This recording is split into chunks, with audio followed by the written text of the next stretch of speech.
وداعيا إلى الله بإذنه وسراجا منيرا وبشر المؤمنين بأن لهم من الله فضلا كبيرا.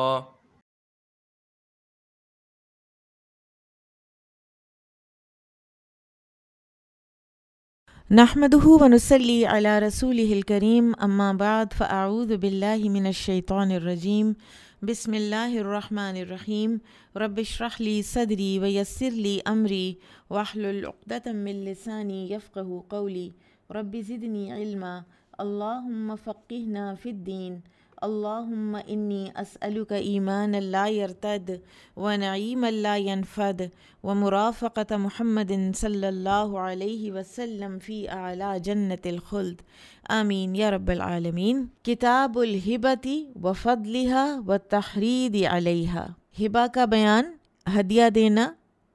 اس کی فضیلت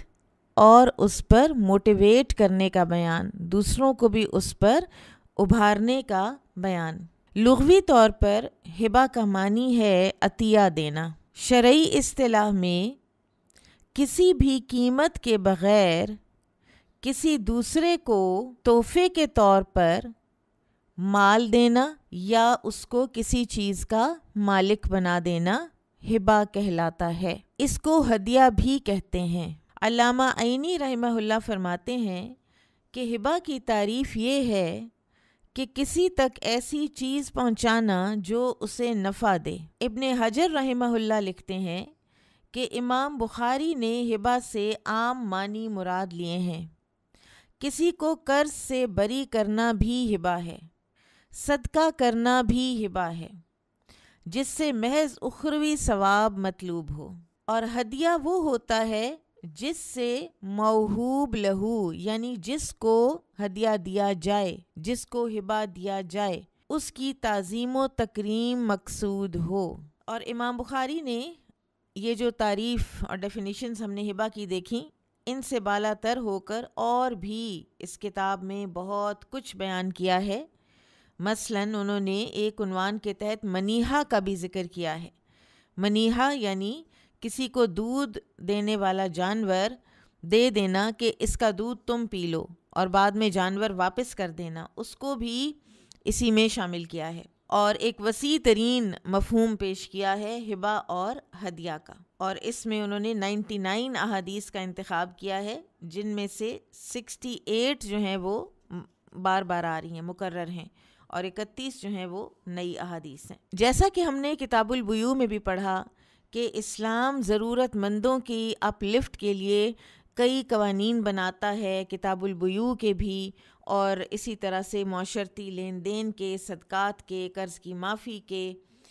اسی طرح ہبہ اور ہدیہ اور صدقہ ضرورت مند حضرات سے تعاون کا ایک بہترین ذریعہ ہے، اور قرآن و سنت میں اس کی بہت ترغیب دی گئی ہے،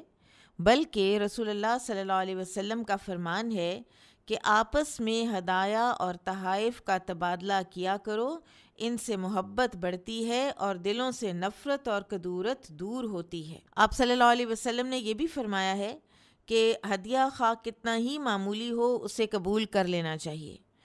اسی طرح معمولی ہدیہ بھیجنے میں بھی شرم محسوس نہیں کرنی چاہیے، اور ٹیکنیکلی ہبہ کرنے والے کو واہب کہتے ہیں، جسے ہبہ کیا جائے اسے موہوب لہو کہتے ہیں، اور جو چیز ہبہ کی جائے اس کو موہوب کہتے ہیں۔ ہبہ کے لیے جیسے آپ کسی کو تحفہ دیتے ہیں تو جس کو آپ دے رہے ہیں اس تحفے کو، ہبہ کو قبول کرنا بھی ضروری ہے، ٹھیک ہے، اور دوسرے یہ کہ اس کو ٹوٹل اس کے اوپر قبضہ اور ملکیت مل جائے، یہ بھی ضروری ہے۔ ہمارے ہاں جو بچوں کو عیدی وغیرہ یا کسی نہ کسی ان کی خوشی پر ایک عقیقہ ہو گیا، یا کوئی فرض کریں جیسے ہوتا ہے کہ امتحان میں پاس ہوا ہے، تو ہم جو تحفہ دیتے ہیں بچوں کو یا جو پیسے دیتے ہیں، تو اس سے مقصود بھی بیسکلی بچوں کی دل جوئی بھی ہوتا ہے اور والدین کے ساتھ تعاون بھی مقصود ہوتا ہے۔ تو بعض اوقات کیونکہ وہ رقم چھوٹی ہوتی ہے تو والدین کو دینے کی بجائے اس کو بچوں کو دے دیا جاتا ہے۔ کتاب الہبۃ وفضلها والتحرید علیہا، ہبہ، اس کی فضیلت اور اس کی ترغیب کا بیان۔ باب فضل الہبۃ، ہبہ کی فضیلت۔ قال حدثنا عاصم بن علی قال حدثنا ابن ابی ذئب عن المقبوری عن ابیہ عن ابی ہریرہ رضی اللہ عنہ عن النبی صلی اللہ علیہ وسلم قال یا نساء المسلمات، نبی صلی اللہ علیہ وسلم نے فرمایا اے مسلمان عورتوں، لا تحقرن، نہ حقیر سمجھنا، جارتن، کوئی ہمسائی، لجارتہا، اپنی ہمسائی کے لیے، ولو، اور اگرچہ، فرسن شاتن، وہ ہو کھر بکری کا۔ فرسن اصل میں کہتے ہیں ایک چھوٹی ہڈی جس کے اوپر بہت تھوڑا سا گوشت ہو، اور عموماً یہ جو ہوف جو پیروں کے سائیڈ ہوتی ہے اس پر، چاہے وہ اونٹ ہو، گھوڑا ہو، بکری ہو، تو اس کے اوپر بہت کم گوشت ہوتا ہے۔ یعنی چھوٹے سے چھوٹا تحفہ، چاہے وہ کتنا حقیر معلوم ہو، اپنی پڑوسن کو بھیجنے میں دیر نہیں کرنی چاہیے۔ اور بعض اوقات تحفہ دینے کے لیے کوئی چیز موجود ہوتی ہے لیکن خیال آ جاتا ہے انسان کو کہ یہ تو حقیر سی چیز ہے، اسے دینے کا کیا فائدہ۔ یہ خیال اچھا نہیں ہے، درست نہیں ہے۔ چھوٹا تحفہ بھی دے دینا چاہیے، لیکن جو موہوب لہو ہے، یعنی جس کو دیا جا رہا ہے، اس کو بھی دل کی وسعت کے ساتھ چھوٹا تحفہ بھی قبول کرنا چاہیے۔ یہ نہیں خیال آنا چاہیے کہ یہ اس نے مجھے کیا بھیج دیا ہے۔ تو اگر آپ کوئی اچھی چیز بھیجیں تو کبھی آپ کو شکریہ آئے، اور آپ اپنی طرف سے ایک اچھی چیز بھیج رہے ہیں اور جو موہوب لہو ہے اس کو پسند نہیں آیا، تو وہ شکریہ تک نہ کہے، یا وہ خوش ہو کر نہ دکھائے، یا اس کو ایکنالج ہی نہ کرے، تو یہ چیزیں پھر باقاعدہ کاؤنٹر پروڈکٹیو ہو جاتی ہیں۔ تو لہٰذا کسی کے دیے ہوئے تحفے کو ایکنالج کرنا، اس کی عزت کرنا جو ہے، یہ عین ایک اعلیٰ اخلاق کی علامت ہے۔ اور یہاں پر جو بکری کے کھر کی بات ہوئی، تو یہ کسی چیز کے معمولی ہونے کا ایک مبالغہ بتایا گیا ہے کہ اتنی سی چیز بھی اگر کوئی آپ کے گھر میں بھیج دے، تو اگر آپ کے پاس وہی ہے تو آپ وہی بھیج دیں، اور جس کو گئی ہے وہ اس کو حقیر نہ جانے، کیونکہ اس کے پاس جو ہے یہی تھا دینے کو، ٹھیک ہے۔ اور سخاوت تو اسی چیز میں کی جا سکتی ہے نا کہ جو اس کے پاس موجود ہے، اور تھوڑا سا بھی، چاہے وہ خیرات ہے، چاہے وہ صدقہ ہے، چاہے وہ تحفہ ہے، دینا ہی بہتر ہے بجائے اس کے کہ انسان کچھ بھی نہ دے۔ اور یہ جو یہاں پر بھی یا نساء المسلمات ایک خصوصاً کہا گیا ہے تخصیص کے ساتھ عورتوں کو، تو رسول اللہ صلی اللہ علیہ وسلم سے یہ ثابت ہوتا ہے کہ آپ نے وقتاً فوقتاً خواتین کو الگ سے صدقہ و خیرات کی ترغیب دی ہے، کہ آپ صلی اللہ علیہ وسلم نے ایک مرتبہ یہ بھی فرمایا، صحیح بخاری کتاب الحیض میں اس حدیث کو ہم پڑھ چکے ہیں، کہ آپ نے فرمایا یا معاشر النساء تصدقن فإنی اریتکن اکثر اہل النار، کہ اے عورتوں کے گروہ صدقہ کیا کرو کہ میں نے تم لوگوں کی اکثریت کو آگ میں دیکھا ہے۔ قال حدثنا عبد العزیز ابن عبد اللہ الأویسی قال حدثنا ابن ابی حازم عن ابیہ عن یزید بن رومان عن عروۃ عن عائشہ رضی اللہ عنہا انہا قالت لعروۃ ابن اختی، عائشہ رضی اللہ عنہ نے عروہ بن زبیر رحمہ اللہ سے کہا، ابن اختی، اے میرے بھانجے، یہ اسماء بنت ابی بکر کے بیٹے ہیں اور زبیر بن عوام کے بیٹے ہیں، کہ اے میرے بھانجے، ان کننا لننظر الی الہلال، بے شک ہم دیکھتے تھے چاند کو، یعنی نیا چاند، ثم الہلالی، پھر ایک اور چاند، ثلاثۃ اہلۃ، 3 چاند ہم دیکھ لیتے تھے، فی شہرینی، 2 مہینوں میں، وما اوقدت، اور نہیں جلائی جاتی تھی، فی ابیات رسول اللہ صلی اللہ علیہ وسلم، رسول اللہ صلی اللہ علیہ وسلم کے گھروں میں، ابیات بیت کی جمع، نارن، آگ، فقلت، تو میں نے کہا، عروہ کہتے ہیں میں نے کہا، یا خالہ، اے خالہ، ما کان یعیشکم، تو پھر آپ کا گزارا کیسے ہوتا تھا، آپ لوگ زندگی کیسے گزار رہے تھے؟ قالت، انہوں نے فرمایا، الاسودان، 2 کالی چیزوں پر گزارا تھا، التمر والماء، کھجور اور پانی، الا انہ، سوائے اس کے کہ جو قد کان لرسول اللہ صلی اللہ علیہ وسلم، جو تھے رسول اللہ صلی اللہ علیہ وسلم کے جیران من الانصار،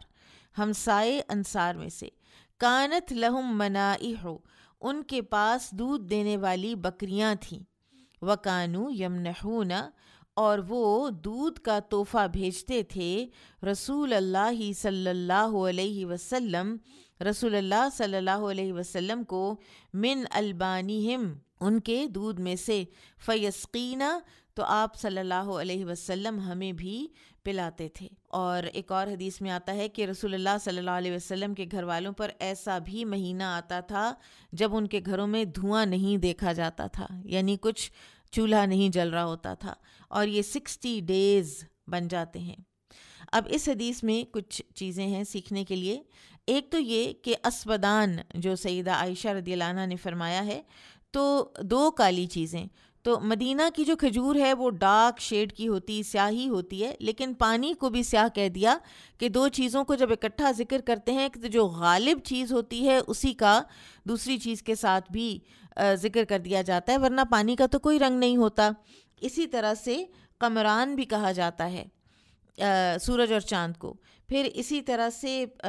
شمسان بھی کہا جاتا ہے، پھر عمران کہا جاتا ہے، یعنی دو عمر، ابو بکر صدیق اور عمر بن خطاب رضی اللہ عنہ کو۔ تو اس طرح کی عربی زبان کا یہ اسلوب ہے، تو اس اسلوب کو استعمال کر کے سیدہ عائشہ نے اسودان کہا ہے۔ ہاں، پھر اسی طرح ابیضان کہتے ہیں، دو سفید چیزیں، دودھ اور پانی کو بھی نا،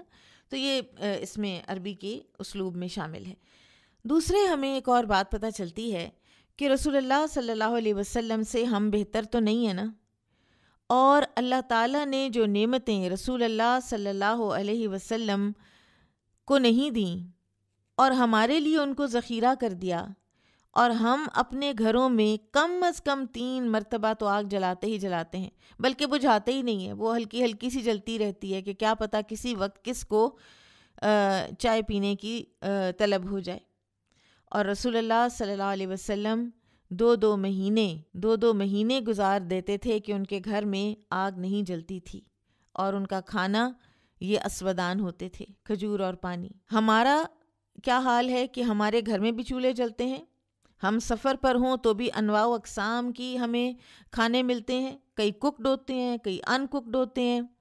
ہم عمرے پہ جاتے ہیں، ہم مدینہ میں ہوتے ہیں، ہم ہوٹل کے بریکفسٹ والے ٹیبل پہ ہوتے ہیں، اور سامنے مسجد نبوی نظر آ رہی ہوتی ہے، اور 60 ڈشز ناشتے کی اس وقت ہمارے سامنے ہوتی ہیں، اور انواع و اقسام کے فروٹس ہمارے سامنے ہوتے ہیں۔ تو کیا ہم نبی صلی اللہ علیہ وسلم سے بہتر ہیں؟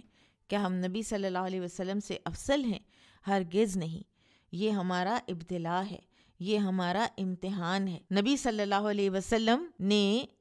اس بھوک پر صبر کیا، اور جب جب آپ کو نعمت ملی تو آپ نے اس پر شکر کیا۔ ہمارا یہ حال ہے کہ ہم عموماً شکر کے ہی مقام پر رہتے ہیں، ہمیں عموماً زندگی ایسی ہی گزر رہی ہوتی ہے کہ ہمیں شکر کرنا ہوتا ہے، اور وہ بھی پھر ہم سے نہیں ہوتا۔ اور یہ جو کھانے پینے میں اسراف ہے نا، یہ بہت اب زیادہ بڑھ گیا ہے، اور اتنا یہ سٹل طریقے سے آ رہا ہے کہ آپ کے بچے اور آپ کے گھر میں لوگ وہ اتنے مہنگے کھانے، اتنے گلٹ فری ہو کر وہ ہوم ڈیلیوری کرا رہے ہوتے ہیں، ہر نئے ریسٹورانٹ پہ جا رہے ہوتے ہیں۔ کیوں یہ ریسٹورانٹس اتنا چلنے لگ گئے ہیں؟ کیا ہو گیا گھروں کی خواتین کو، اور کیا ہو گیا ہماری ٹیسٹ برڈز کو کہ ہمیں ہر وقت ہی، ہر دفعہ ہی ایک نیا اور اتنا مہنگا اور ٹیسٹفل کھانا ہی چاہیے؟ اچھا، پھر اس میں ایک اور ٹینجنٹ پر بھی بات جو ہے وہ کر لی جائے تو بہتر ہے کہ جو نعمتیں ہیں نا، یہ بھی انسان کی ابتلا ہی ہوتی ہیں۔ یہ جو ہمیں اتنا کچھ ملتا ہے نا، یہ بھی ہماری آزمائش ہے۔ جب سلیمان علیہ السلام کے سامنے ملکہ سبا کا تخت لایا گیا تھا تو انہوں نے کہا تھا ھذا من فضل ربی لیبلونی ااشکر ام اکفر، کہ یہ میرے رب کے فضل میں سے ہے تاکہ وہ مجھے آزمائے کہ میں شکر کرتا ہوں یا میں ناشکری کرتا ہوں۔ ٹھیک ہے، تو ہم عموماً اس کو آزمائش نہیں سمجھ رہے ہوتے، ہم اس کو اللہ کا احسان ظاہر سمجھ رہے ہوتے ہیں، اور ہم بعض اوقات پھر اپنی غلط فہمی میں اس کو اپنی قابلیت کا نتیجہ بھی سمجھ رہے ہوتے ہیں اور اپنی فہم و فراست کا نتیجہ بھی سمجھ رہے ہوتے ہیں۔ جو نعمتوں کی آزمائش ہے وہ زیادہ بڑی آزمائش ہوتی ہے بنسبت اس آزمائش کے کہ جو مصیبت کی شکل میں آتی ہے، اس لیے کہ شکر کرنا صبر کرنے سے زیادہ مشکل ہے، کیونکہ صبر انسان اپنے غور و فکر کے ذریعے سے اس کو سمجھ آ جاتی ہے کہ مجھے یہاں پر صبر کر لینا چاہیے۔ بہت سی ایسی چیزیں ہوتی ہیں کہ جو انسان کو یہ سمجھ آ جاتی ہے کہ یہاں پر اب ہیلپ لیسنس ہے، میں کچھ نہیں کر سکتا، تو وہ چپ کر جاتا ہے، صبر کر لیتا ہے، ٹھیک ہے۔ لیکن اللہ تعالیٰ قرآن حکیم میں کیا فرماتے ہیں؟ وَقَلِيلٌ مِّنْ عِبَادِيَ الشَّكُورُ، اور تھوڑے ہی ہیں میرے بندوں میں سے جو شکر کرتے ہیں۔ اللہ تعالیٰ نے یہ نہیں فرمایا قلیل من عبادی الصبور، میرے بندوں میں سے کم ہی ہیں جو صبر کرتے ہیں، اس لیے کہ نعمتوں میں شکر کرنا کما حق ہو، وہ ہم بہت دفعہ اس کو چھوڑ جاتے ہیں۔ یہاں پر جو یہ حدیث کتاب الہبہ میں آئی ہے اس کی شاہد اس حدیث کا کیا ہے؟ وَكَانُوا يَمْنَحُونَ رَسُولَ اللَّهِ صلی اللہ علیہ وسلم مِنْ أَلْبَانِهِمْ فَيَسْقِينَا، ٹھیک ہے،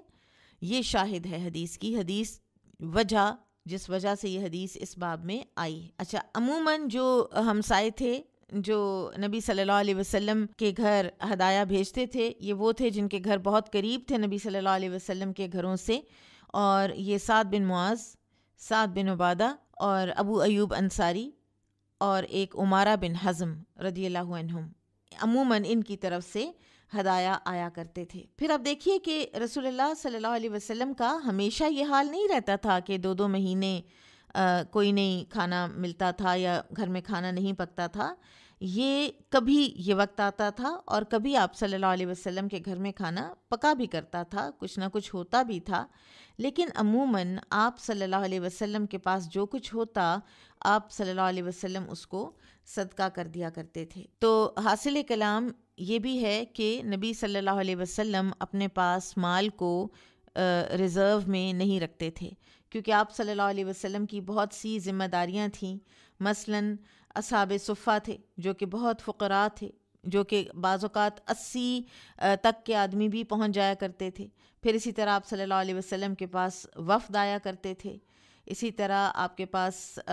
جیسے قبائل کے مختلف جو ہیں کبار قریش میں سے کچھ لوگ آئے تو آپ صلی اللہ علیہ وسلم ان کو کچھ نہ کچھ دے دلا کے بھی رخصت کیا کرتے تھے۔ تو اس سب کی وجہ سے آپ صلی اللہ علیہ وسلم کے گھر میں بعض اوقات ایک ایسا کرنچ آ جایا کرتا تھا۔ یہ آپ صلی اللہ علیہ وسلم کا دائمی حال بہرحال نہیں تھا۔ اب یہاں پر علماء نے اس بات میں اختلاف کیا ہے کہ کیا انسان کے لیے جائز ہے کہ وہ ہر چیز صدقہ کر دے اور وہ کچھ بھی باقی نہ چھوڑے، اپنے لیے کچھ بھی باقی نہ چھوڑے؟ تو اس کا درست جواب یہ ہے کہ بعض شرائط کے ساتھ ایسا کرنا درست ہے۔ اگر انسان اپنے نفس پر صبر کر سکتا ہے سب کچھ دے دینے کے بعد تو وہ ایسا کرے،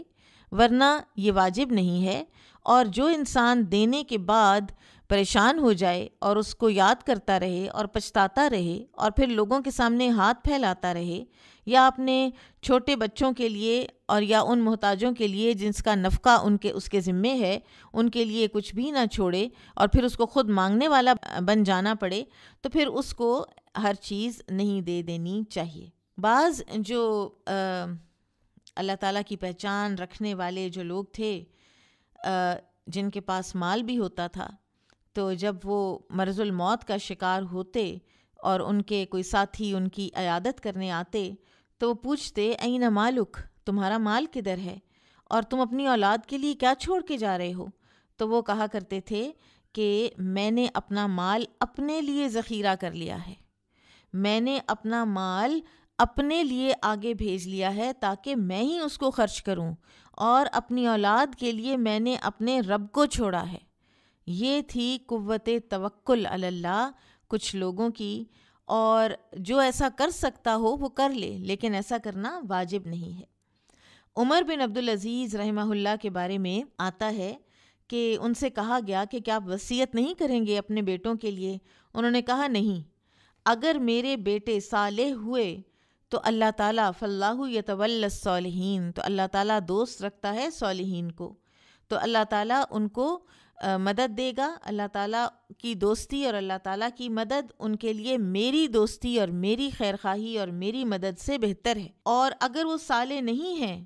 تو میں پھر ان کی مدد کسی فساد میں کرنا نہیں چاہتا کہ میں ان کے لیے مال چھوڑ کے جاؤں اور وہ اس کو کسی غلط کام میں استعمال کریں۔ باب القلیل من الہبۃ، تھوڑی سی چیز ہبا کرنا۔ قال حدثنا محمد بن بشار قال حدثنا ابن ابی عدی عن شعبۃ عن سلیمان عن ابی حازم عن ابی ہریرہ رضی اللہ عنہ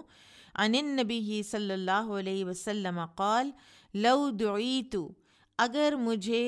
دعوت دی جائے، الی ذراع او قراع، کہ دستی یا پائے کے گوشت کی، یعنی سب سے عمدہ دعوت بھی اگر دی جائے یا سب سے اگر کم تر کوئی دعوت بھی اگر مجھے دی جائے، لأجبت، تو میں ضرور اس کو قبول کروں گا۔ وَلَوْ أُهْدِيَ إِلَيَّ ذِرَاعٌ أَوْ قُرَاعٌ، اور اگر مجھے ہدیہ دیا جائے، میری طرف بھیجا جائے، ذراع دستی کا گوشت، او قراع یا کھر بھیجا جائے، لقبلت، تو میں اس کو ضرور قبول کروں گا۔ اب بکری کے بازو کا گوشت بہترین ہوتا ہے، رسول اللہ صلی اللہ علیہ وسلم اسے بہت پسند فرماتے تھے، اور پسندیدگی کی وجہ یہ تھی کہ اس میں آلائش اور غلاظت بھی نہیں ہوتی، جبکہ بکری کے پایوں کو تو اتنی اہمیت ہی نہیں دی جاتی۔ تو رسول اللہ صلی اللہ علیہ وسلم کے ارشاد کا مطلب یہ ہے کہ دعوت اور ہدیہ اچھی چیز ہو یا حقیر چیز، جو کچھ بھی پیش کیا جائے اسے خوش دلی سے قبول کرنا چاہیے، چہرے پر کسی قسم کی ناگواری نہ ہو، ایسا کرنے سے تعلقات خوشگوار رہتے ہیں۔ آپ نے اپنے میزبان کا دل رکھنا ہوتا ہے۔ بعض اوقات کچھ لوگ ہوتے ہیں کہ کسی نے بڑی محنت سے کوئی چیز بنائی ہوتی ہے، وہ کھاتے ہیں اور ساتھ ہی اس کے اندر کوئی نہ کوئی تنقید نکال دیتے ہیں، یا ساتھ ہی کہہ دیتے ہیں کہ یہ میں بھی بناتی ہوں اور میرا بہت اچھا ہوتا ہے۔ میرے گھر میں کسی نے ایک دفعہ یہ فرمایا تھا کہ یعنی کوئی بھی ڈش تھی تو انہوں نے کہا نہیں میرے گھر کی ایسی نہیں ہوتی، یعنی میری بہت بہتر ہوتی ہے اس سے۔ تو بہرحال یہ ہمارا جو ایک طریقہ کار ہے یہ اخلاق سے بالکل گرا ہوا ہے، اور لوگوں کا دل رکھنا، اور کسی نے اگر آپ کی دعوت کی ہے تو کوئی آپ کی خوشی کے لیے کی ہے نا، آپ کی محبت میں کی ہے نا، کوئی اگر آپ کو بلاتا ہے تو آپ کی محبت میں بلاتا ہے نا، کوئی اگر انسسٹ کرتا ہے تو آپ کی محبت میں کرتا ہے نا، تو اتنا زیادہ اس چیز کے اوپر لیت و لال کرنا اور اتنا زیادہ اس چیز کو یا انکار کرنا یا نہ آنا یا ادھر ادھر کے بہانے بنانا کہ میرا دل نہیں جانے پہ تو اب میں کوئی بہانہ تو بناؤں، اور بعض اوقات آپ کو کسی نہ کسی جو ہے نا آپ کی اگر کسی نے آپ کو دعوت دی ہے تو تھوڑا بہت اگر آپ کو اپنے آپ کو تنگ بھی کر لینا پڑے نا، یا تو پھر بھی چلے جانا چاہیے، خاص طور پر جب آپ ایک دفعہ کمٹ کر چکے ہوں تو انسان کو یہ نہیں کرنا چاہیے کہ بس میں اپنی سیلفش سوچ میں ہی رہوں کہ مجھے کیا سوٹ کرتا ہے۔ تو نبی صلی اللہ علیہ وسلم جیسی ہستی، کیا آپ صلی اللہ علیہ وسلم مصروف نہیں تھے؟ کیا آپ صلی اللہ علیہ وسلم کی کوئی اور رسپانسبلٹیز نہیں تھیں؟ لیکن آپ صلی اللہ علیہ وسلم نے فرمایا کہ کوئی معمولی سے معمولی دعوت پر بھی مجھے بلائے، آپ تو ایک غلام کی دعوت پر بھی تشریف لے گئے تھے، تو میں ضرور قبول کروں گا۔ اور یہ مسلمان کا مسلمان پر حق بھی ہے کہ وہ اس کو دعوت پر بلائے تو اس کی دعوت کو وہ قبول کرے۔ جو 5 حقوق ہیں نا ان میں سے ون آف دا حقوق جو ہے وہ یہ ہے، اور بلانے کے اور بھی معنی کیے گئے ہیں لیکن دعوت بھی اس میں شامل ہے۔ باب من استوہب من اصحابہ شیئا، جس نے ہبہ طلب کیا اپنے ساتھیوں سے کچھ نہ کچھ۔ وقال ابو سعید، ابو سعید کہتے ہیں قال النبی صلی اللہ علیہ وسلم، نبی صلی اللہ علیہ وسلم نے فرمایا اضربوا لی معکم سہما، میرے لیے بھی اپنے حصے میں سے کچھ حصہ رکھو، یعنی اپنے ساتھ میرے لیے بھی کچھ حصہ رکھو۔ اب یہ ایک واقعہ ہے جو ابو سعید خدری رضی اللہ عنہ کے ساتھ پیش آیا تھا۔ انہوں نے کسی سردار کو دم کیا اور اس کے بدلے میں اس سے بکریاں لینے کا مطالبہ کیا، کیونکہ اس نے ان کی مہمان نوازی نہیں کی تھی۔ بکریاں لے کر وہ رسول اللہ صلی اللہ علیہ وسلم کی خدمت میں حاضر ہوئے تو آپ صلی اللہ علیہ وسلم نے فرمایا کہ ان بکریوں میں اپنے ساتھ میرا بھی حصہ رکھنا۔ تو اس سے یہ معلوم ہوا کہ ہدیہ وغیرہ میں حصے کے لیے کہا جا سکتا ہے۔ قال حدثنا ابن ابی مریم قال حدثنا ابو غسان قال حدثني ابو حازم عن سهل رضی اللہ عنہ ان النبی صلی اللہ علیہ وسلم ارسل الى امرأة من المہاجرین، نبی صلی اللہ علیہ وسلم نے بھیجا پیغام ایک عورت کو مہاجرین میں سے، وکان لہا غلام نجار، اور ان خاتون کا ایک غلام تھا جو کہ نجار تھا، بڑئی تھا، کارپینٹر تھا۔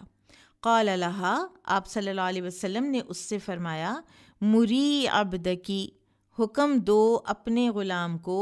فلیعمل، پس وہ بنائے، لنا ہمارے لیے، اعواد المنبر،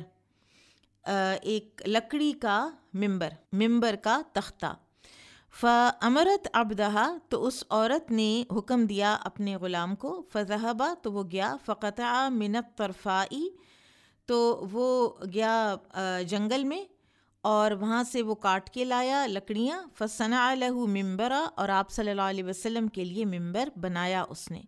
فَلَمَّا قَضَاهُ، تو جب وہ پورا کر چکا کام، ارسلت الی النبی صلی اللہ علیہ وسلم، تو اس خاتون نے نبی صلی اللہ علیہ وسلم کی طرف پیغام بھیجا،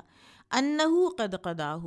کہ اس نے یعنی کارپینٹر نے وہ کام پورا کر لیا ہے۔ قالا، فرمایا آپ صلی اللہ علیہ وسلم نے، ارسلی بہ الیہ، اس کو ممبر کے ساتھ میری طرف بھیج دو۔ فجاؤ بہ، تو وہ آیا اس ممبر کو لے کر، فاحتملہ النبی صلی اللہ علیہ وسلم، تو نبی صلی اللہ علیہ وسلم نے اسے اٹھایا، خود اٹھا لیا اس ممبر کو، فوضعہ حیث ترون، اور وہاں رکھا جہاں تم اسے دیکھتے ہو، یعنی آج بھی وہیں پڑا ہے جہاں تم اسے دیکھ رہے ہو۔ یہ اس حدیث کے جو راوی صحابی سہل بن سعد ہیں نا، ان کے بارے میں آتا ہے کہ یہ تھے آخری صحابی ٹو ڈائی ان مدینہ، ٹھیک ہے۔ اچھا، پھر اس حدیث کے اندر جو یہ کہا گیا ہے کہ ایک عورت تھی مہاجرین میں سے، تو یہ مہاجرین میں سے نہیں تھیں، یہ انصاریہ تھیں خود، تو ان کو مہاجرین میں سے اس لیے کہا گیا ہے کہ یا تو مہاجرین میں سے کسی قبیلے کی ان کا قبیلہ حلیف ہوگا، اور یا پھر ان کی کسی مہاجر سے شادی ہوئی ہوگی، تو ورنہ ادروائز ویسے یہ خود انصاریہ ہی تھیں۔ اب یہاں پر یہ روایت کیوں آئی ہے کہ نبی صلی اللہ علیہ وسلم نے خود ہبہ طلب کیا کہ ایک خاتون سے ممبر تیار کرنے کی فرمائش کی، ٹھیک ہے۔ اور آپ کو یاد ہوگا کہ مسجد نبوی کی تعمیر کے بعد رسول اللہ صلی اللہ علیہ وسلم کھجور کے تنے کا سہارا لے کر خطبہ دیا کرتے تھے، اور اس کے بعد آپ کو باقاعدہ جب ممبر کی ضرورت محسوس ہوئی تو آپ نے ان خاتون کو پیغام بھیجا ممبر بنوانے کا، اور یہ مسجد نبوی کے پہلے ممبر کی تاریخ ہے۔ تو ہمیں یہ بھی پتہ چلا کہ ممبر کی تاریخ جو ہے، ہسٹری آف ممبر، یہ نبی صلی اللہ علیہ وسلم تک ڈیٹ بیک کرتی ہے، یعنی قدیم تاریخ ہے اس کی۔ اب اگلی حدیث بھی پڑھ لیتے ہیں اور پھر ہم ہبہ طلب کرنے پر تھوڑی بات کریں گے۔ قال حدثنا عبد العزيز بن عبد الله قال حدثني محمد بن جعفر عن أبي حازم عن عبد الله بن أبي قتادة السلمي عن أبيه رضي الله عنه قال كنت يوما جالسا مع رجال من أصحاب النبي صلى الله عليه وسلم۔ ابو قتادہ سلمی رضی اللہ عنہ سے روایت ہے کہ انہوں نے کہا کہ میں ایک دن نبی صلی اللہ علیہ وسلم کے کچھ اصحاب کے ساتھ بیٹھا تھا، فی منزل، ایک جگہ پر، فی طریق مکہ، جو مکہ کے راستے میں ہے، ورسول اللہ صلی اللہ علیہ وسلم، اور رسول اللہ صلی اللہ علیہ وسلم، نازل، تشریف فرما تھے، امامنا، ہمارے آگے، والقوم محرمون، اور باقی لوگ جو تھے نا وہ سب حالت احرام میں تھے، وَأَنَا غَيْرُ مُحْرِم، اور میں احرام کی حالت میں نہیں تھا، فَأَبْصَرُوا حِمَارًا وَحْشِيًّا، تو اس دوران انہوں نے دیکھا ایک جنگلی گدھا، ٹھیک ہے، جو ڈومیسٹک گدھا ہے وہ حرام ہے، جنگلی گدھا، گورخر، نیل گائے، یہ حلال ہے۔ وَأَنَا مَشْغُولٌ، اور میں مشغول تھا، أَخْصِفُ نَعْلِي، میں پیوند لگا رہا تھا اپنے جوتے کو، فَلَمْ يُؤْذِنُونِي بِهِ، تو انہوں نے مجھے اطلاع نہ دی اس کی، انہوں نے مجھے نہ بتایا کہ یہ ایک جنگلی گدھا یہاں پہ موجود ہے۔ وَأَحَبُّوا لو انی ابصرتہ، اور ان کے دل میں یہ خواہش ضرور تھی، انہیں یہ بات بڑی پسند آ رہی تھی کہ کاش میں خود دیکھ لوں، کیونکہ وہ احرام میں تھے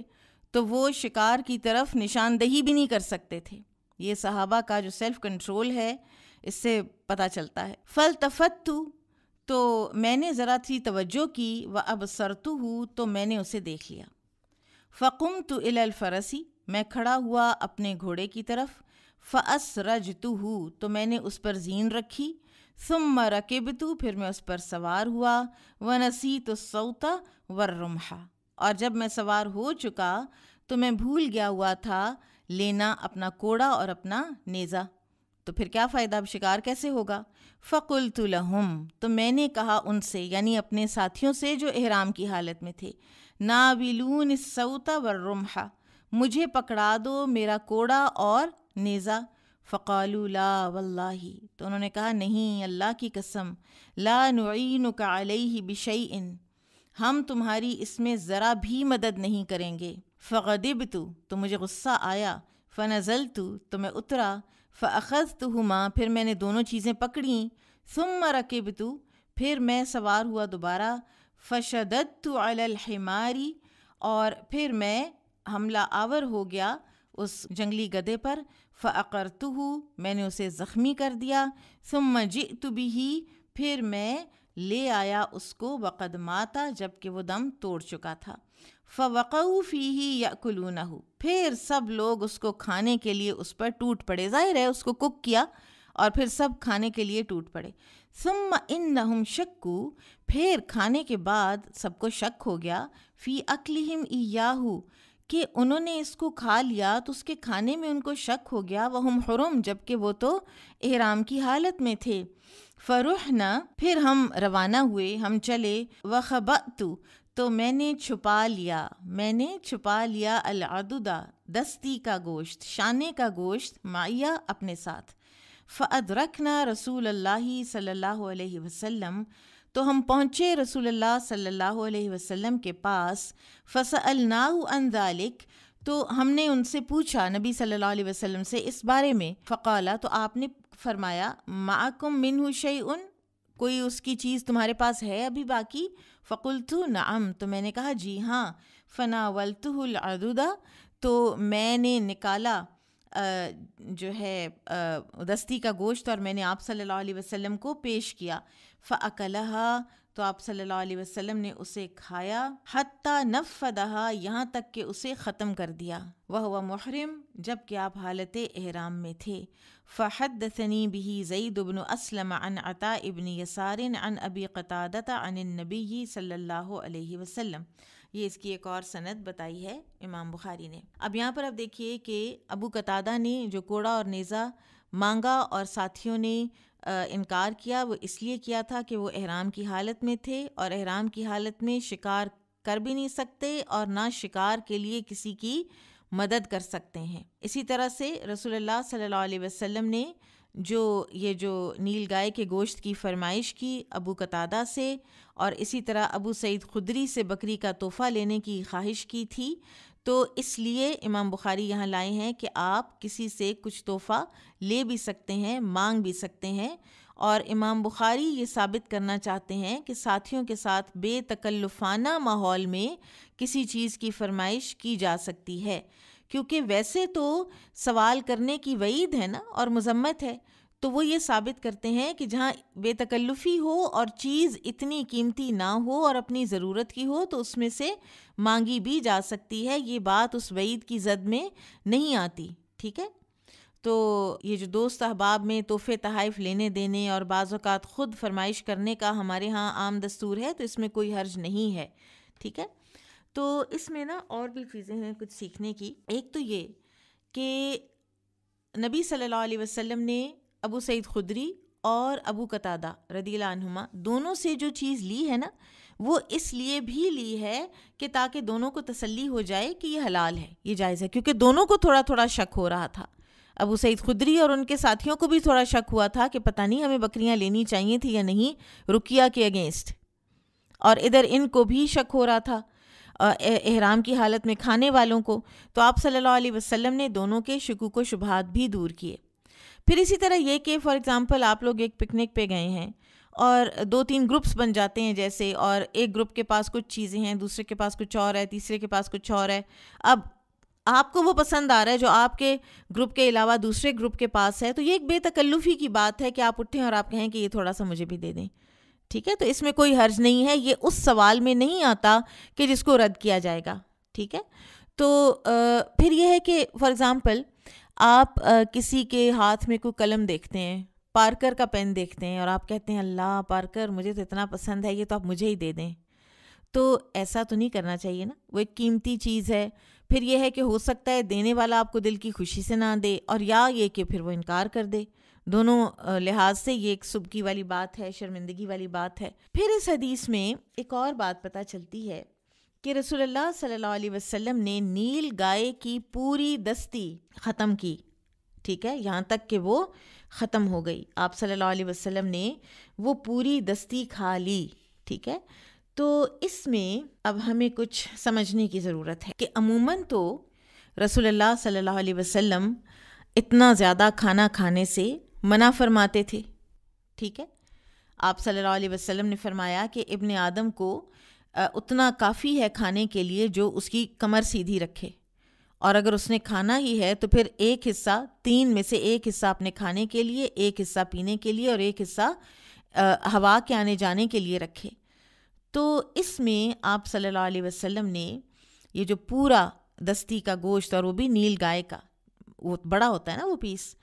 تو کبھی کبھار ایسا کرنا، کبھی کبھار اتنا کھا لینا، اور پتہ نہیں آپ صلی اللہ علیہ وسلم نے کب سے نہیں کھایا ہوگا، تو اس میں کوئی حرج نہیں ہوتا. یہ روزانہ کی اوور ایٹنگ جو ہے نا، وہ اچھی بات نہیں ہے، اس سے منع کیا گیا ہے. اس میں ابو ہریرہ رضی اللہ عنہ کا بھی وہ جو قصہ ہے کہ جس میں آپ صلی اللہ علیہ وسلم نے ان کو دودھ پلاتے گئے اور فرماتے تھے اور پیو اور پیو، تو کہتے ہیں کہ میں اس وقت تک پیتا گیا جب تک کہ میں بالکل فل نہیں ہو گیا. ٹھیک ہے، تو کبھی کبھار میں ایسا کوئی حرج نہیں ہوتا. ایک بڑا انٹرسٹنگ واقعہ شیخ عثیمین نے نقل کیا ہے اسی کی ضمن میں کہ امام شافعی ایک مرتبہ تشریف لے گئے امام احمد کی ملاقات کے لیے. تو امام احمد نے ان کی ضیافت کی رات کے وقت، اور ان کے سامنے رات کا کھانا رکھا. تو امام شافعی نے سارا کھانا کھا لیا، اور سارا کھانا کھانے کے بعد اپنے بستر پر لیٹ گئے، اور صلاۃ اللیل یعنی تہجد کی نماز بھی نہ پڑھی. پھر صبح فجر کی نماز کے لیے اٹھے اور وضو کیے بغیر فجر کی نماز کے لیے چل دیے. امام احمد کی بیٹی کو بڑا تعجب ہوا، اور انہوں نے اپنے والد سے کہا، اے ابا جان، آپ تو کہتے تھے کہ امام شافعی کی بڑی تعریف ہے اور وہ بڑے عمدہ انسان ہیں، تو یہ دیکھیں انہوں نے کیا کیا ہے، انہوں نے سارے کا سارا کھانا کھا لیا ہے، اور 1/3 تو نہیں کھایا انہوں نے. اسی طرح نہ انہوں نے قیام اللیل کیا ہے، اور تیسری بات کہ صلاۃ الفجر کے لیے نکل گئے ہیں وضو کیے بغیر. تو امام احمد نے امام شافعی رحمہ اللہ سے پوچھا، تو انہوں نے کہا کہ کھانا تو میں نے سارا اس لیے کھا لیا کیونکہ میرے خیال میں بغداد میں امام احمد سے زیادہ حلال کھانا کسی کا بھی نہیں، تو میں نے یہ ارادہ کیا کہ میں اپنا پیٹ اسی سے بھر لوں. اور میں قیام اللیل کے لیے اس لیے نہیں اٹھا، اس لیے کہ فَإِنَّ الْعِلْمُ أَفْضَلُ مِنْ قِيَامِ اللَّيْلِ، علم حاصل کرنا، علم پر غور و فکر کرنا قیام اللیل سے افضل ہے. اور میں تدبر کر رہا تھا نبی صلی اللہ علیہ وسلم کے اس قول پر، اس فرمان پر، یا ابا عمیر ما فعل النغیر، اے ابو عمیر تمہاری چڑیا نے کیا کیا. اب ہم تو اس کو پڑھتے ہیں تو ہمیں تو کوئی تدبر نہیں آتا، ہمیں تو کچھ اس میں سمجھ نہیں آتی. تو امام شافعی رحمہ اللہ کہتے ہیں کہ میں اس حدیث میں سے یا ابا عمیر ما فعل النغیر میں سے احکام استنباط کر رہا تھا، احکام نکال رہا تھا، اور میں نے اس میں کوئی 1000 فوائد میں نے اس میں سے نوٹ کیے ہیں. اور جہاں تک میرا تعلق ہے وضو کے بغیر صلاۃ الفجر پڑھنے کا، تو میں سویا ہی نہیں، میں ساری رات تو غور و فکر کرتا رہا، اور میرا وضو باقی تھا تو میں نے اسی کے ساتھ نماز پڑھ لی ہے. ٹھیک ہے، تو کبھی نہ کبھی اتنا پیٹ بھر کے کھا لینا بھی کوئی حرج نہیں ہوتا، لیکن عام انسان کی جو روٹین ہے وہ یہ ہے کہ اتنا ہر وقت پیٹ بھرا ہوا نہ ہو. سبحان اللہ، کیا لوگ تھے یہ، اور کیا ان کی باتیں تھیں. اچھا، اب یہ ہے کہ بس فرمائش وہی کرنی جائز ہے دوسرے سے جو دوسرے کے لیے مشقت کا باعث نہ ہو یا اس پر گراں نہ گزرے، ٹھیک ہے۔ بابو من استسقا، جس نے پانی مانگا، پانی پلانے کی فرمائش کی۔ وقال سہل، سہل کہتے ہیں قال علی النبی صلی اللہ علیہ وسلم، مجھ سے کہا نبی صلی اللہ علیہ وسلم نے، اسقنی، مجھے پانی پلاؤ۔ اب یہ جو روایت ہے یہ ایک طویل حدیث کا ٹکڑا ہے جسے امام بخاری نے کتاب الاشربہ میں ذکر بھی کیا ہے، اور رسول اللہ صلی اللہ علیہ وسلم کے پاس ایک عرب خاتون کا ذکر ہوا تھا تو آپ نے حضرت اسید کو اس کی طرف روانہ کیا، اور اس میں آتا ہے کہ آپ نے سہل بن سعد سے فرمایا تھا کہ ہمیں پانی پلاؤ۔ قال حدثنا خالد بن مخلد قال حدثنا سلیمان بن بلال قال حدثني ابو طوالة اسمه عبد الله بن عبد الرحمن قال سمعت انس رضی اللہ عنہ یقول، یہ جو عبداللہ بن عبد الرحمن ابو طوالہ یہ کہتے ہیں کہ میں نے سنا انس رضی اللہ عنہ کو فرماتے ہوئے، اتانا رسول اللہ صلی اللہ علیہ وسلم، تشریف لائے رسول اللہ صلی اللہ علیہ وسلم، فی دارنا، ہمارے گھر، ہذہ، اس میں، ہمارے اس گھر میں نبی صلی اللہ علیہ وسلم تشریف لائے تھے۔ فاستسقا، تو انہوں نے پانی مانگا تھا۔ فحلبنا لہ شاۃ لنا، تو ہم نے دوہا آپ کے لیے اپنی بکری کو، یعنی اس کا دودھ دوہا ہم نے، پانی کی بجائے دودھ۔ ثم شبتہ، پھر ہم نے اس دودھ میں ملایا، من ماء بئرنا، پانی میں سے اپنے گھر کے کنویں کے، ہذہ، اس، یہ جو کنواں ہے اس میں سے پانی نکال کے ہم نے اس دودھ میں ملایا، فاعطیتہ، اور ہم نے وہ آپ کو دیا۔ وابو بکر عن یسارہ، اور ابو بکر رضی اللہ عنہ آپ صلی اللہ علیہ وسلم کے بائیں جانب بیٹھے تھے۔ وعمر تجاہہ، اور عمر رضی اللہ عنہ آپ کے سامنے تھے۔ وَأَعْرَابِيٌّ عَنْ يَمِينِهِ، اور ایک اعرابی آپ صلی اللہ علیہ وسلم کے دائیں جانب بیٹھا تھا۔ فَلَمَّا فَرَغَ، پھر جب آپ صلی اللہ علیہ وسلم پی چکے، قال عمر، تو عمر رضی اللہ عنہ نے کہا، هَذَا ابو بکر، یہ ابو بکر ہیں۔ فَأَعْطَى الْأَعْرَابِيَّ فَضْلَهُ، تو آپ صلی اللہ علیہ وسلم نے پھر بھی اپنا بچا ہوا جو دودھ تھا وہ اعرابی کو دے دیا۔ ثم قال، پھر فرمایا، الایمنون الایمنون، دائیں جانب والے مقدم ہیں، دائیں جانب والے مقدم ہیں۔ الا فیمنو، اچھی طرح سن لو، دائیں جانب سے شروع کیا کرو۔ ایک اور جگہ پر سیدہ عائشہ رضی اللہ عنہا نے بھی فرمایا ہے نا کہ وَكَانَ يُعْجِبُهُ التَّيَمُّنُ فِي شَأْنِهِ كُلِّهِ، نبی صلی اللہ علیہ وسلم ہر چیز میں دائیں جانب سے شروع کرنا پسند فرماتے تھے، جوتا پہننا ہو، کنگھی کرنی ہو، ہر حال میں آپ صلی اللہ علیہ وسلم دائیں جانب سے پہننا پسند فرماتے تھے یا شروع کرنا پسند فرماتے تھے۔ اب حضرت عمر رضی اللہ عنہ نے خود مطالبہ کیا کہ بچا ہوا تبرک ابو بکر رضی اللہ عنہ کا حق ہے، انہیں ملنا چاہیے، ٹھیک ہے، لیکن آپ صلی اللہ علیہ وسلم نے اعرابی کو دیا، اور اس میں حضرت عمر کی ابو بکر رضی اللہ عنہ کے لیے جو ایک رسپیکٹ ہے ان کے دل میں، وہ بھی ہمیں نظر آتی ہے۔ بہرحال حدیث یہاں پر کیوں آئی ہے کہ انس رضی اللہ عنہ کے گھر تشریف لا کر آپ صلی اللہ علیہ وسلم نے خود پانی پینے کی خواہش کا اظہار کیا، اور دوست احباب کے ساتھ بے تکلفی میں یہ سب کیا جا سکتا ہے، اسلام کی شریعت اس کے متعلق بالکل تنگ نظر نہیں ہے، ٹھیک ہے۔ اور ایسے موقع پر جب آپ کسی کے گھر گئے ہیں تو اسلام نے یہ سہولیات دی ہیں، اور انس رضی اللہ عنہ سے آپ صلی اللہ علیہ وسلم نے پانی طلب کیا، اور انس رضی اللہ عنہ کیونکہ آپ کے مزاج شناس تھے تو انہوں نے دودھ میں پانی ملا کر آپ کے حضور پیش کیا۔ یعنی فرض کریں کہ آپ سے کوئی آپ کے گھر آ کر پانی مانگتا ہے اور آپ کو پتہ ہے کہ ان کو روح افزا بڑا پسند ہے، تو آپ پانی کی بجائے انہیں ٹھنڈا میٹھا روح افزا پیش کر دیتی ہیں، یعنی اس سے بہتر چیز جو اس کی زیادہ پسند کی ہو وہ پیش کر دیتی ہیں، تو اس میں کوئی حرج نہیں ہے۔ اچھا، اب اس حدیث میں نا ہمیں اور بھی بہت کچھ سیکھنے کو ملتا ہے۔ ایک تو مشروعیتی زیارت الاصحاب، اپنے ساتھیوں کی زیارت کو جانے کی مشروعیت۔ ہم لوگ کیا کرتے ہیں، ہم کہتے ہیں بہت بزی ہیں، بہت بزی ہیں، بہت مصروف ہیں، بہت مصروف ہیں، ٹائم ہی نہیں ملتا، ٹائم ہی نہیں ملتا۔ تو ایک دوسرے کی زیارت کرنا، ایک دوسرے کو ملنے جانا، نبی صلی اللہ علیہ وسلم کے ہمیں سنت سے پتہ چلتا ہے۔ دوسرے، پانی مانگ لینا کسی سے، یہ بھی اس طرح سے نہیں ہے کہ کوئی آپ جو کہے کہ کسی دوسرے کو کام نہیں کہنا چاہیے یا سوال نہیں کرنا چاہیے، تو آپ کسی دوسرے کو کہہ سکتے ہیں کہ مجھے پانی پلا دیں، یہ مذموم نہیں ہے۔ پھر اسی طرح سے اگر ملاوٹ کی نیت سے دودھ میں پانی نہ ملایا جائے اور اس کو ذرا ڈائلیوٹ کرنے کے لیے یا ٹھنڈا کرنے کے لیے اس میں ملا دیا جائے اور پینے والے کو پتہ ہو کہ یہ میرے لیے ملایا جا رہا ہے، تو اس میں کوئی حرج نہیں ہے۔ پھر یہ ہے کہ ایک اور بڑا خوبصورت مینرزم پتہ چلتا ہے کہ فرض کریں 3 لوگ بیٹھے ہیں اور ایک بندہ پانی مانگتا ہے، تو جو پانی جس نے مانگا ہے نا،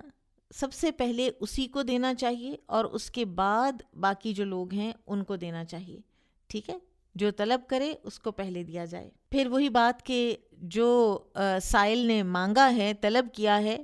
تو اس سے بہتر چیز دے دینا، اس کا جواز بھی ملتا ہے۔ پھر گھروں میں کنویں بنانے کا جواز بھی ملتا ہے، کیونکہ انس بن مالک رضی اللہ عنہ نے فرمایا من ماء بئرنا ہذہ، لیکن اس میں ظاہر ہے کہ احتیاط کی ضرورت ہے کہ کوئی اس میں گر نہ جائے۔ پھر یہ کہ دائیں طرف سے شروع کرنا افضل ہے، چاہے وہ جو بندہ دائیں طرف بیٹھا ہے وہ اتنا افضل نہیں بھی ہے۔ ابو بکر رضی اللہ عنہ افضل الامہ ہیں انبیاء کرام کے بعد، اور سورج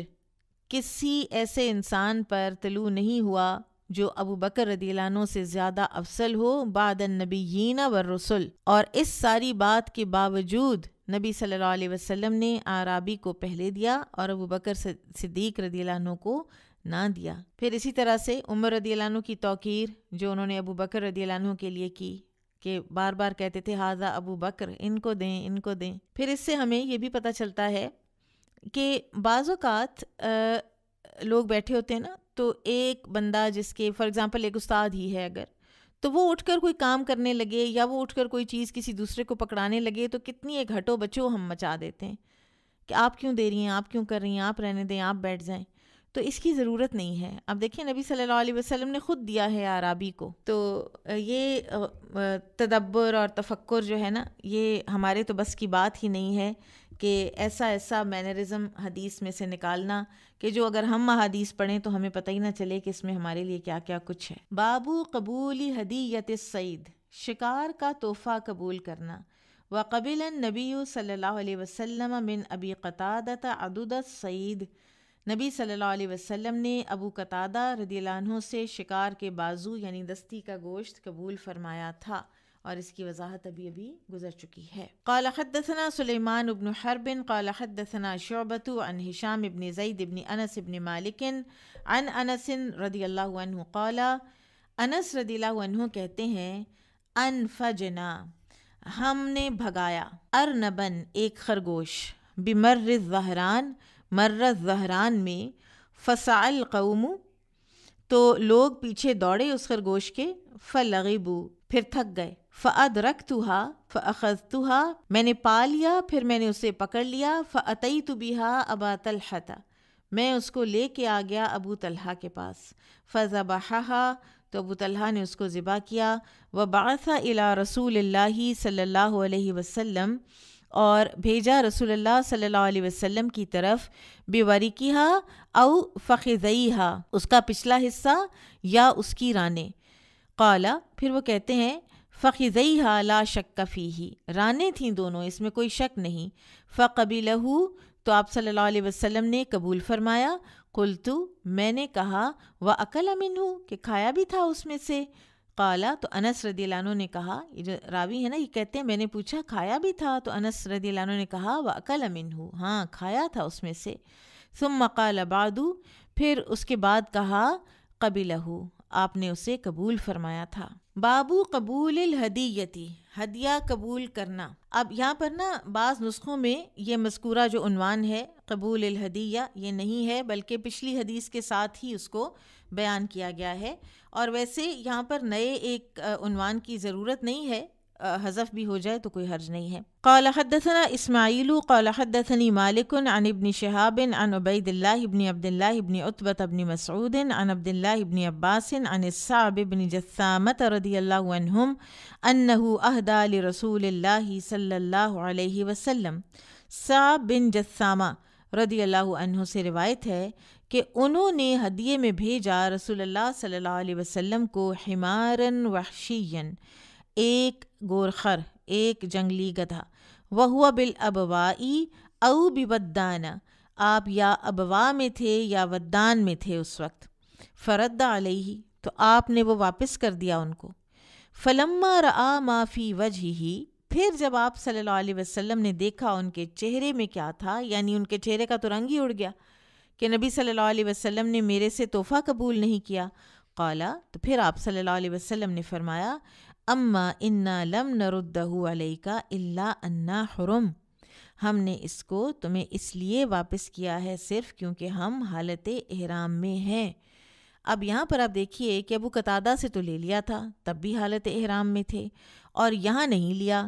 اب بھی حالت احرام میں ہے۔ تو اس میں جو فرق بتایا گیا ہے کہ ابو قتادہ رضی اللہ عنہ خود کوکڈ فوڈ لے کر آ گئے تھے آپ صلی اللہ علیہ وسلم کے پاس، یہاں پر وہ زندہ جو گدھا ہے نا وہ لے کر آ گئے تھے۔ تو اب غیر محرم تو ذبح کر کے کک کر کے لائے تو ٹھیک ہے، لیکن محرم تو یہ سب کچھ نہیں کر سکتا نا خود، تو اس لیے آپ صلی اللہ علیہ وسلم نے واپس کیا تھا، اللہ عالم۔ پھر اسی طرح سے ایک اور بات پتہ چلتی ہے کہ کسی ہدیے کو اگر قبول کرنا جائز نہ ہو تو مروتاً بھی پھر اس کو نہیں لینا چاہیے۔ اور تیسری بات یہ پتہ چلتی ہے کہ دوسرے کو ہرٹ کرنے کی بجائے اس کو نہ لینے کی وجہ بتانی چاہیے تاکہ اس کا دل نہ دکھے۔ پھر یہاں پر اگر آپ حدیث کی سند میں دیکھیں تو یہاں پہ ہیں عبید اللہ بن عبداللہ بن عتبہ بن مسعود، یہ ہیں جو کہ روایت کر رہے ہیں عبداللہ بن عباس رضی اللہ عنہ سے۔ یہ مدینہ کے 7 فقہاء میں سے ہیں، اور یہ سبع فقہاء المدینہ، یہ ایک گروپ ہے of very very learned scholars, جن کو جیسے قرآن میں آتا ہے نا سبعۃ ابحر، کہ 7 سمندر ہوں تو ان کی سیاہی بھی ختم ہو جائے اور میرے رب کی باتیں نہ ختم ہوں، تو ان کو سبعۃ ابحر فی العلم کا لقب دیا گیا ہے کہ یہ ایسے علم کے سمندر ہیں یہ 7 لوگ۔ اور یہ کون ہیں؟ سعید بن مسیب، عروہ بن زبیر، قاسم بن محمد بن ابی بکر الصدیق رضی اللہ عنہ، عبید اللہ بن عتبہ بن مسعود، خارجہ بن زید بن ثابت، اور سلیمان بن یسار۔ باب قبول الہدیتی، ہدیہ قبول کرنے کا بیان۔ قال حدثنا ابراہیم بن موسیٰ قال حدثنا عبدة قال حدثنا ہشام عن ابیہ عن عائشہ رضی اللہ عنہا ان الناس، کہ لوگ، کانوا یتحرون، وہ اہتمام کیا کرتے تھے، بہدایاہم، ہدایہ اپنے بھیجنے کے لیے نبی صلی اللہ علیہ وسلم کو، یوم عائشہ، عائشہ کے دن، سبحان اللہ، یبتغون بہا، وہ انتظار میں رہتے تھے عائشہ کے دن کے، یبتغون بہا، اس کے ذریعے سے وہ تلاش کرتے تھے، یعنی آپ صلی اللہ علیہ وسلم کی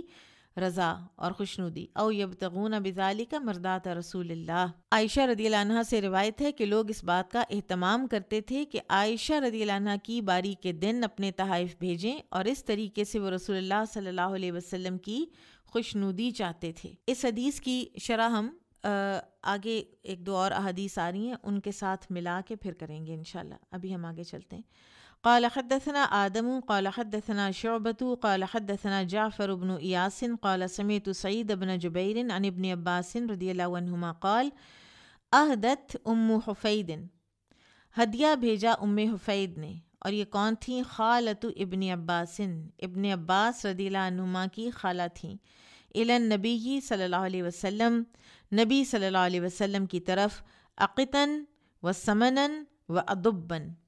پنیر اور گھی اور ادب، ادب جمع ہے ضب کی، اور ضب ڈیزرٹ لیزرڈ جس کو گوہ کہتے ہیں، ریپٹائل ہے اور بہت ہیوج ہوتا ہے۔ فَأَكَلَ النَّبِيُّ صلی اللہ علیہ وسلم، تو نبی صلی اللہ علیہ وسلم نے کھایا، من العقتی، پنیر میں سے، والسمنی، اور گھی میں سے، وَتَرَكَ الْأَدُبَّ تَقَذُّرًا، اور جو ادب ہے یعنی وہ جو گو تھا اس کو آپ صلی اللہ علیہ وسلم نے ناگوار ایسے محسوس کرتے ہوئے اس کو چھوڑ دیا، اس کو نہیں کھایا۔ قال ابن عباس، تو ابن عباس رضی اللہ عنہما کہتے ہیں فَأُكِلَ عَلَى مَائِدَةِ رسول اللہ صلی اللہ علیہ وسلم، کہ وہ کھایا گیا رسول اللہ صلی اللہ علیہ وسلم کے دسترخوان پر، وَلَوْ كَانَ حَرَامًا، اور اگر یہ ہوتا حرام، مَا أُكِلَ عَلَى مَائِدَةِ رسول اللہ صلی اللہ علیہ وسلم، تو رسول اللہ صلی اللہ علیہ وسلم کے دسترخوان پر تو نہ کھایا جاتا نا، ٹھیک ہے۔ تو ایک طبعی ناگواری تھی جس کی وجہ سے آپ صلی اللہ علیہ وسلم نے اس کو نہیں کھایا۔ ام حفید جو ہیں یہ خالہ ہیں خالد بن ولید کی بھی، ٹھیک ہے۔ خالد بن ولید کی والدہ، عبداللہ بن عباس کی والدہ، یہ دونوں آپس میں بہنیں ہیں، اور تیسری ان کی جو بہن تھیں، یہ خواتین جو ہیں وہ میمونہ بنت حارث تھیں، جو کہ نبی صلی اللہ علیہ وسلم کی زوجہ مطہرہ تھیں۔ اور ان تینوں کے تو ماں اور باپ دونوں ایک تھے، لیکن ایک اور ان کی بہن ہے، وہ بھی امہات المومنین میں سے ہیں، لیکن ان کا انتقال ہو چکا تھا، سیدہ زینب بنت خزیمہ، اور ان کی ماں ایک ہے لیکن باپ فرق ہے۔ خالد بن ولید رضی اللہ عنہ یہاں پر موجود تھے اس دسترخوان پر، تو انہوں نے پوچھا کہ یا رسول اللہ کیا یہ حرام ہے؟ تو آپ صلی اللہ علیہ وسلم نے فرمایا نہیں۔ تو خالد رضی اللہ عنہ اس کو خوب کھانے لگے، تو آپ صلی اللہ علیہ وسلم ان کو کھاتا ہوا دیکھ رہے تھے تعجب کے ساتھ، اور آپ نے فرمایا تھا کہ یہ میرے علاقے کی چیز نہیں ہے تو مجھے اس لیے اس میں رغبت نہیں ہے، یعنی اس کو ایک ناگواری سی تھی آپ صلی اللہ علیہ وسلم کو، لیکن آپ صلی اللہ علیہ وسلم کا یہ بھی ایک بہت ہی عمدہ اخلاق ہے کہ کھانے میں سے اس طرح عیب نہیں نکالتے تھے کہ دوسرا کھا نہ سکے، بس میں نے نہیں کھانا آپ لوگ کھائیں۔ اچھا، اس حدیث سے بھی بہت کچھ ہمیں سیکھنے کو ملتا ہے۔ ایک تو یہ کہ ذرا تھوڑا سا اس کو دیکھ لیجئے، اس جانور کے حوالے سے اس کے بارے میں بڑی ریئر اور عجیب و غریب جو اس کے بارے میں باتیں ہیں وہ لکھی گئی ہیں۔ کچھ آپ کو بتا دیتی ہوں کہ بعض اوقات تو اس کی عمر کہتے ہیں 700 سال تک پہنچ جاتی ہے، اور ڈائنوسور اور کروکوڈائلز سے ریزمبل کرتا ہوا یہ جانور ہے، اور پانی نہیں پیتا، کبھی اگر ایک گھونٹ اپنی زندگی میں پی لے تو پی لے، ورنہ یہ پانی نہیں پیتا یہ جانور، اور ڈیزرٹ کے اندر جو یہ جڑی بوٹیاں اور گھاس وغیرہ ہیں ان کو کھا کر یہ زندہ رہتا ہے۔ اس حدیث سے ہمیں نمبر 1 کیا کیا فوائد ملتے ہیں؟ سب سے پہلی بات، ابن عباس رضی اللہ عنہما اکثر اپنی خالہ میمونہ رضی اللہ عنہ کے گھر پائے جاتے تھے، اور اس وجہ سے اس گھر میں نبی صلی اللہ علیہ وسلم کے ہونے والے جو معمولات ہیں، جیسے آپ کی تہجد کا معمول، یہ انہوں نے وہیں آبزرو کیا تھا۔ پھر جیسا کہ میں نے آپ کو بتایا کہ میمونہ رضی اللہ عنہ خالد اور ابن عباس رضی اللہ عنہما کی والدائیں جو ہیں یہ بہنیں تھیں، تو میمونہ خالد اور ابن عباس رضی اللہ عنہما کی خالہ تھیں۔ خالد رضی اللہ عنہ کی والدہ کا نام لبابہ الصغریٰ تھا، ابن عباس کی والدہ کا نام لبابہ الکبریٰ تھا، اور ان کی کنیت ام فضل تھی، ام الفضل، اور یہ تینوں حارث بن حزن کی بیٹیاں تھیں۔ تیسری بات جو ہمیں پتہ چلتی ہے کہ کسی چیز کی ناپسندیدگی اور اس سے بے رغبتی کا مطلب نہیں کہ ضرور وہ حرام ہی ہو۔ پھر یہ کہ نبی صلی اللہ علیہ وسلم نے دریافت فرمایا کہ یہ چیز کیا ہے، اس کا نام کیا ہے، تو جب آپ کو پتہ نہ ہو نا کہ کیا چیز ہے آپ کے کھانے کی ٹیبل پر تو آپ پوچھ سکتے ہیں، پھر آپ اس کے انگریڈینٹس دیکھیں۔ ہو سکتا ہے کہ کوئی بعض اوقات لوگوں کو کئی سی فوڈ سے الرجی ہوتی ہے تو پوچھ لینا چاہیے نا، کہیں ایسا نہ ہو کہ بعد میں کوئی مشکل ہوئی بھی ہو۔ پھر نبی صلی اللہ علیہ وسلم نے اس کو ناپسند کیوں فرمایا؟ تو اس میں ایک تو یہ کہ آپ صلی اللہ علیہ وسلم نے فرمایا کہ یہ میرے علاقے کی نہیں ہے، یعنی میں اکسٹمڈ نہیں ہوں اس فوڈ کا۔ پھر آپ دیکھیں جی، آپ کسی ویکیشن پہ جائیں، آپ کہیں باہر چلے جائیں کسی ملک میں، اور وہاں پہ آپ کو کچھ اس طرح کے فوڈز ملیں، 1-2 دن تو آپ ان کو کھاتے ہیں، پھر کہیں جا کے آپ کو اپنا پاکستانی فوڈ ملتا ہے تو آپ اس کو کتنا انجوائے کرتے ہیں، اور آپ کو لگتا ہے کہ واقعی میری زندگی واپس آ گئی ہے، کچھ میں نے کھا لیا ہے۔ تو بہرحال دوسرے یہ کہ یہ جو جانور ہے اس کے گوشت کی ایک بڑی ہی ایک نہ کری سی اس کی اسمیل ہوتی ہے، اور آپ صلی اللہ علیہ وسلم کے پاس فرشتے آتے تھے، اور آپ صلی اللہ علیہ وسلم پسند فرماتے تھے کہ آپ سے اچھی خوشبو آئے۔ پھر اسی طرح سے اس حدیث میں جواز بھی ملتا ہے دب کا گوشت کھانے کا، کیونکہ یہ آپ صلی اللہ علیہ وسلم کے سامنے کھائی گئی ہے۔ پھر یہ پتہ چلا کہ نبی صلی اللہ علیہ وسلم کسی کھانے میں عیب نہیں نکالتے تھے۔ پھر یہ بھی پتہ چلا کہ کسی کھانے کو ناپسند کرنا، اگر آپ کی طبیعت اس کو گوارا نہیں کر رہی تو اس میں بھی کوئی حرج نہیں ہے، بشرطے کہ اس میں اس کھانے کے لیے کوئی حقارت نہ ہو۔ پھر یہ بات پتہ چلتی ہے کہ بیوی کے رشتہ دار گھر میں آ سکتے ہیں اور کھانے بھی کھا سکتے ہیں۔ ہمارے ہاں کتنا اس بات کو معیوب بعض اوقات سمجھا جاتا ہے۔ پھر یہ بھی پتہ چلتا ہے کہ طبیعتیں پسند اور ناپسند میں فرق ہوتی ہیں۔ پھر صحابہ کرام کا نبی صلی اللہ علیہ وسلم کے لیے ادب بھی پتہ چلتا ہے کہ پہلے پوچھا کہ یا رسول اللہ صلی اللہ علیہ وسلم آپ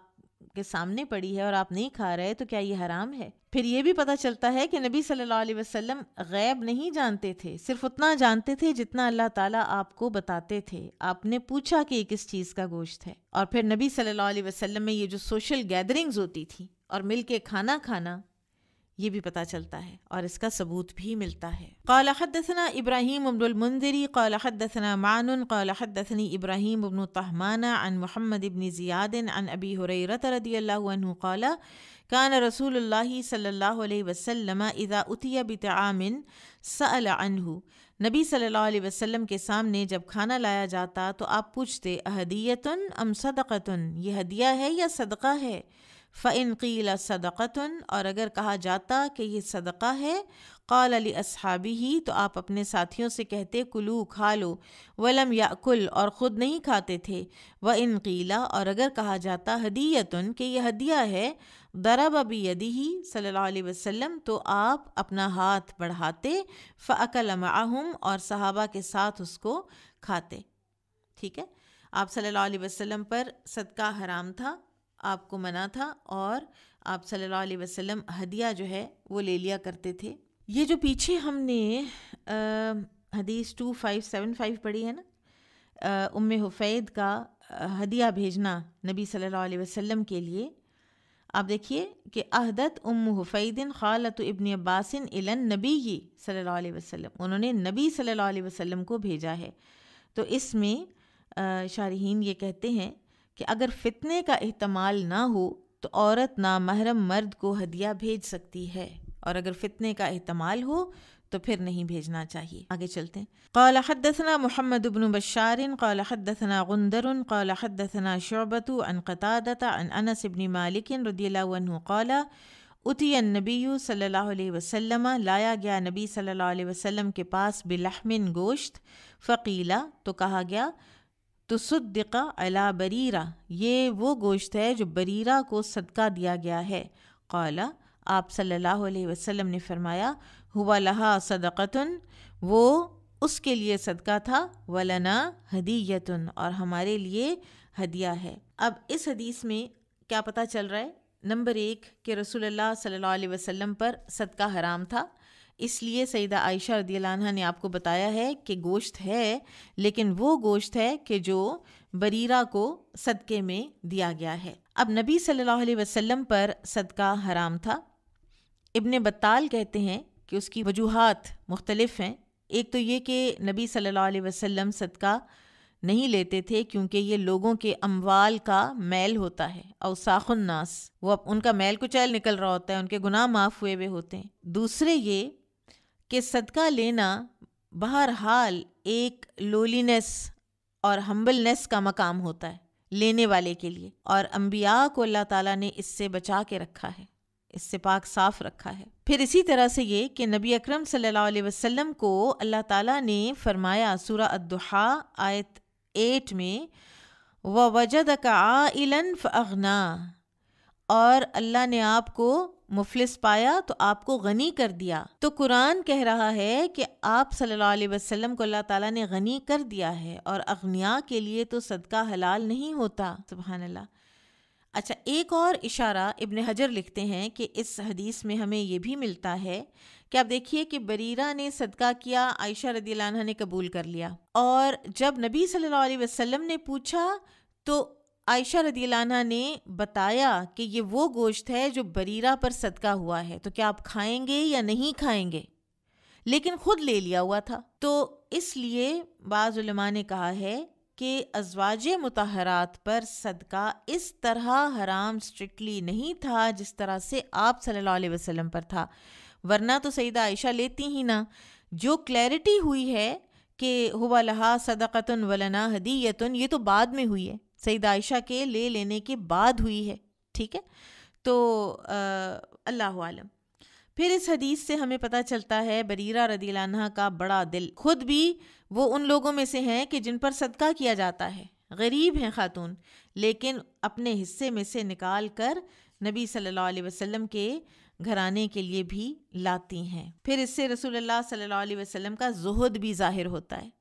کہ جو چیز نہیں کھانی وہ چاہے بھوک ہے پھر بھی نہیں کھانی. پھر اس میں ایک اور چیز اس حدیث سے، ہوا لہا صدقۃ ولنا ہدیۃ، اس کے لیے صدقہ تھا اور ہمارے لیے ہدیہ ہے. یعنی change of hands, change of ملکیت حکم کو تبدیل کر دیتی ہے. اس کو کہتے ہیں تحول. تحول، ٹھیک ہے. تحول کیا ہے؟ ایک آدمی نے گھر سے صدقہ نکالا، ٹھیک ہے. فار ایگزامپل میں نے صدقہ دیا، باہر جانے والے ایک کوئی خاتون ہے، ان کو میں نے صدقہ دے دیا، ٹھیک ہے. کوئی باہر سے غریب عورت گزر رہی تھی، میں نے اس کو صدقہ دے دیا. اب وہ اس کی ملکیت ہے، ٹھیک ہے. اب وہ جو چاول ہیں یا روٹی ہے جو بھی میں نے اس کو دی، اس میں سے وہ جا کر سامنے والے گھر والوں کو تحفہ دے دیتی ہے، ٹھیک ہے. تو اب وہ ان کے لیے تحفہ ہے. صدقہ وہ اس خاتون کے لیے تھا کہ جس نے میرے گیٹ سے لیا ہے، ٹھیک ہے. تو تحول میں جب ملکیت چینج ہوتی ہے تو اس کے ساتھ ہی حکم چینج ہو جاتا ہے. اور اس سے بہت سے فقہی مسائل جو ہیں آج کے بھی دور کے جو ہیں ان کو ٹیکل کیا جاتا ہے، اور اس میں اس کانسیپٹ کو استعمال کیا جاتا ہے، استحالہ کا کانسیپٹ. اور مثلاً بینکس بھی اس میں بہت اس کو استعمال کرتے ہیں، اور بعض اوقات تو حرام کو حلال کر لیتے ہیں. اور اسلامک بینکس میں بھی وہ یہ ہوتا ہے کہ جی اب یہ چیز جو ہے اس سٹیج پہ آ کے یہ آپ کا جو ہے نا یہ قرض نہیں رہ گیا، اب یہ آپ کی امانت بن گیا. امانت نہیں بن رہی، اب یہ آپ کی انویسٹمنٹ بن گیا. تو وہ اس میں خود بخود سٹرکچر کر کے اور اس کے نام بدل کے تو اس کے احکامات بدلتے رہتے ہیں، ٹھیک ہے. وہ نیچرلی کوئی پروسیس نہیں ہو رہا ہوتا جس کو وہ کرتے ہیں بہرحال، لیکن وہ کرتے اسی کے تحت ہیں، تحول کے تحت. پھر اسی طرح آپ دیکھیے کہ یہود پر چربی حرام تھی تو انہوں نے اس کو پگھلا کر بیچ لیا تھا، ٹھیک ہے. یہ انہوں نے کیا کہ اب یہ چربی تو نہیں رہی، اس کو استحالہ کہتے ہیں نا. تو یہ جو استحالہ ہے نا، یہ فقہا نے اس کی اجازت دی ہے اس لحاظ سے یا اس وقت کہ جب اس چیز کی کیمیکل پراپرٹیز بالکل تبدیل ہو جائیں. اور سب سے زیادہ یہ جو فوڈ انڈسٹری میں استحالہ ہے، اس کے اوپر کام انڈونیشیا، ملیشیا وغیرہ میں ہو رہا ہے، اور اس کو باقاعدہ پورا اس کا جو کیمیکل پراپرٹیز ہیں وہ اسٹڈی کی جاتی ہیں، وہ دیکھی جاتی ہیں کہ کوئی چیز جو ہے وہ فار ایگزامپل اگر شراب سے سرکہ بنا ہے اور اس کے اندر وہی پراپرٹیز موجود ہیں کہ وہ نشہ دیتا ہے تو پھر وہ استحالہ نہیں ہوا. لیکن اگر ایک چیز پوری کیمیکل پراپرٹیز کے ساتھ ہی تبدیل ہو گئی ہے تو پھر وہ جیسے وہ کہتے ہیں نا کہ سور ہے اور وہ نمک کی کان میں کئی 100 سال پڑا رہا وہیں مر گیا، پھر وہ ایونچولی وہ شکل وہی ہے لیکن وہ نمک بن چکا ہے، اس کے اندر سور والی چیز ہی کوئی نہیں ہے، وہ ہے ہی نمک، صرف شیپ وہ رہ گئی ہے، تو پھر وہ حلال ہوگا، اس کا استحالہ ہو چکا ہے. بہرحال یہ ایک بہت بڑا ایک فقہی ایک بڑا انٹرسٹنگ مجھے تو یہ لگتا ہے سارا، اور بہت سی چیزیں اس میں ہمیں سیکھنے کو ملتی ہیں کہ تحول کہاں ہو سکتا ہے کہاں نہیں ہو سکتا، ٹھیک ہے. لیکن تملیک سے احکامات چینج ہو جاتے ہیں، اور اس میں بھی آسانی ہے، بہت سی آسانی ہے اس کے اندر بھی. قال حدثنا محمد بن بشار قال حدثنا غندر قال حدثنا شعبة عن عبد الرحمن بن القاسم قال سمعته منه عن القاسم عن عائشة رضی اللہ عنہا. یہاں پہ سند دیکھیے، قاسم، اور یہ ہیں قاسم بن محمد بن ابی بکر، یعنی عائشہ رضی اللہ عنہ کے بھتیجے ہیں اور فقہائے سبع میں سے ہیں. انہا ارادت، کہ عائشہ رضی اللہ عنہ نے ارادہ کیا، ان تشتری بریرہ، کہ بریرہ کو خریدیں، وانہم اشترطوا ولاءہا، اور اس کے مالکوں نے ولا کی شرط لگا دی. فذکر للنبی صلی اللہ علیہ وسلم، تو نبی صلی اللہ علیہ وسلم سے اس کا ذکر کیا گیا. فقال النبی صلی اللہ علیہ وسلم، تو نبی صلی اللہ علیہ وسلم نے فرمایا، اشتریہا، تم خریدو اس کو، فآتقیہا، پھر آزاد کرو اس کو، فإنما الولاء لمن اعتق، کہ ولا تو اس کے لیے ہوتی ہے جو آزاد کرے. وأہدی لہا لحم، پھر بریرہ کو دیا گیا ایک ہدیہ لحمن گوشت کا، اور یہ صدقہ تھا، ٹھیک ہے۔ بعض اوقات ہدیہ، ہبہ اور صدقہ ایک ہی اس میں آ جاتے ہیں معنی میں۔ فقال النبی صلی اللہ علیہ وسلم، تو نبی صلی اللہ علیہ وسلم نے فرمایا، ما ھذا، یہ کیا ہے؟ قلت، میں نے کہا، تصدق علی بریرہ، بریرہ پر صدقہ کیا گیا ہے۔ فقال، تو آپ صلی اللہ علیہ وسلم نے فرمایا، ہوا لہا صدقۃ ولنا ہدیۃ، یہ اس کے لیے صدقہ تھا، ہمارے لیے تو ہدیہ ہے، ہمیں تو بریرہ ہدیہ دے کے گئی ہے۔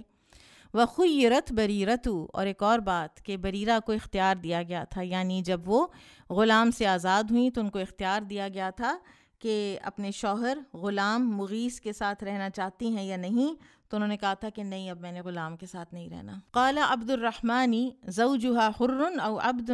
راوی حدیث عبد الرحمن کہتے ہیں کہ ان کے جو شوہر تھے وہ آزاد تھے یا غلام؟ قال شعبہ، تو شعبہ کہتے ہیں، سألت عبد الرحمن عن زوجها، میں نے عبد الرحمن سے اس کے شوہر کا پوچھا تھا اس کے بارے میں۔ قال، تو انہوں نے کہا تھا، لا ادری احر ام عبد، مجھے نہیں پتا کہ وہ آزاد تھا یا غلام۔ ہمیں دوسری احادیث سے پتہ چلتا ہے ان کا نام بھی اور یہ بھی کہ وہ غلام تھے، اور اس سے ہمیں یہ بھی پتہ چلتا ہے کہ راوی حدیث جو ہیں ان سے پوچھا جا رہا ہے تو کہ تیر تکے نہیں چلا رہے، کہ ایک طرح سے کہ خیرت بریرہ، کہ اختیار دیا گیا ہے بریرہ کو، تو اختیار تو تبھی دیا جاتا ہے کہ اگر اس کا شوہر غلام تھا تو پھر اب اس کو اختیار کیوں دیا گیا؟ لیکن کیونکہ وہ شور نہیں تھے، انہوں نے کہا مجھے نہیں پتا۔ بہت محتاط اندازے سے یہ لوگ بتایا کرتے تھے کوئی بھی انفارمیشن۔ بہرحال بریرہ رضی اللہ عنہا 3 شرعی احکام کا ذریعہ بنی ہیں۔ نمبر 1، غلام اور لونڈی کی ولا کا حقدار وہی ہے جو اسے آزاد کرے۔ نمبر 2، صدقے کی چیز جب کوئی غریب کسی کو ہدیہ دے تو وہ صدقہ نہیں رہتا بلکہ اس کا حکم بدل جاتا ہے۔ اور نمبر 3، غلامی سے نجات پا کر شادی شدہ لونڈی کو اختیار ہے کہ وہ خامند سے علیحدگی اختیار کر سکتی ہے بشرطے کہ اس کا خامند غلام ہو، ٹھیک ہے۔ تو اس روایت سے یہ پتہ چلا کہ نبی صلی اللہ علیہ وسلم ہدیہ قبول بھی فرماتے تھے اور اسے اپنے استعمال میں بھی لاتے تھے۔ قال حدثنا محمد بن مقاتل ابو الحسن قال اخبرنا خالد بن عبد الله عن خالد الحذاء عن حفصة بنت سیرین عن ام عطیة قالت دخل النبی صلی اللہ علیہ وسلم علی عائشہ رضی اللہ عنہا، ام عطیہ کہتی ہیں کہ رسول اللہ صلی اللہ علیہ وسلم تشریف لائے عائشہ رضی اللہ عنہا کے پاس۔ فقال لہا، تو کہا عائشہ سے، عندکم شیئن، کوئی چیز ہے تمہارے پاس؟ قالت لا، عائشہ رضی اللہ عنہا بولی نہیں، الا شیئن، سوائے اس چیز کے، بعثت بھی ام عطیہ، جو ام عطیہ نے بھیجی ہے، من الشاتی، اس بکری میں سے، التی بعثت الیہا من الصدقہ، جو اس کو دی گئی تھی صدقہ میں سے۔ اور یہ بھی کہا جاتا ہے کہ نبی صلی اللہ علیہ وسلم نے ہی صدقے کی بکریوں میں سے ام عطیہ کو بھیجی، ام عطیہ نے اسی میں سے پھر واپس نبی صلی اللہ علیہ وسلم کو بھیجی۔ قالا، فرمایا، انہو قد بلغت محلہا، صدقہ اپنے مقام پر پہنچ چکا ہے۔ اب جب یہ آگے ٹریول کر رہا ہے تو اب یہ اس کی نیت پر ہے کہ اب اس نے ہدیہ بھیجا ہے تو اب یہ ہدیہ ہوگا۔ یہ جو ام عطیہ ہیں ان کا نام نصیبہ تھا، ایک اور صحابیہ بھی ہیں نا نصیبہ کے نام سے، ام عمارہ۔ سبحانک اللہم و بحمدک، اشہد ان لا الہ الا انت، استغفرک و اتوب الیک۔ السلام علیکم و رحمۃ اللہ وبرکاتہ۔